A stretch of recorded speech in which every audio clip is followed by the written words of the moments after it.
Well, they told us this was coming. Wars and rumors of wars, blood moons, beasts, famines, and the fall of nations. They said all of this was in the good book, and now they're working double time to make sure it all unfolds like they're stagehands for their own apocalypse. But don't let this fool you. This ain't prophecy, it's performance. It's power, dressed up in divine permission.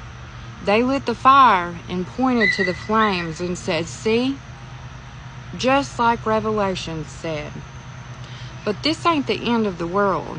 It's the end of their control, and they are scared.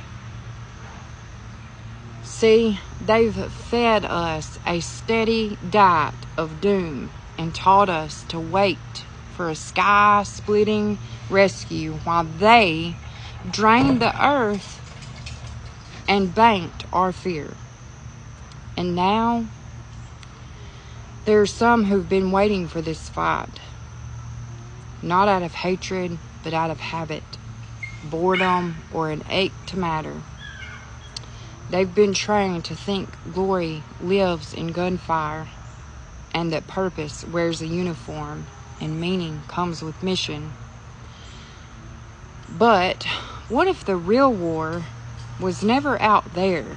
What if the fight worth waging isn't against each other, but against the lie itself? Beneath the boots, the oath, and the steel mask they've taught you to wear, you are still human. You took an oath to protect the people, not the prophet, not the politicians, and not the 1% who will watch all of this unfold from bunkers while your blood stains the soil. You said yes to service, but you didn't sign up to become a pawn in someone else's prophecy. I'm saying this because I believe there's still something in you that knows truth when it's spoken. You don't have to keep marching toward a death that doesn't belong to you. You can stop. You can say, this is not what any of us have signed up for. You can remember that your duty is to the people, to the land, and to your own soul. They're playing God with maps and money, staging Armageddon like a Sunday school play, with real blood and real lives. But I have some news. We ain't characters anymore, not in their script. And we are not waiting for the world to burn just so they can say, I told you so.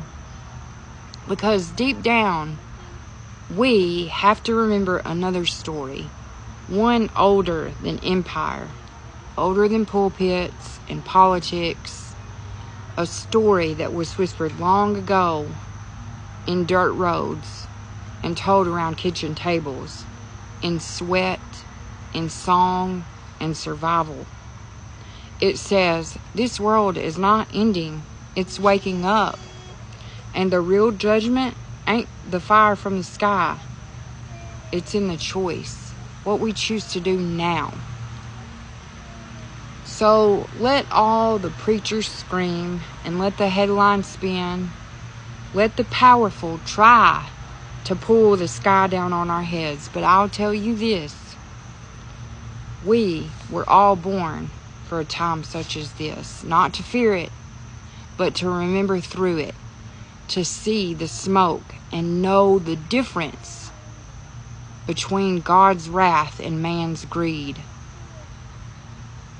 Between a real ending and a manufactured one. This ain't prophecy. It's theater.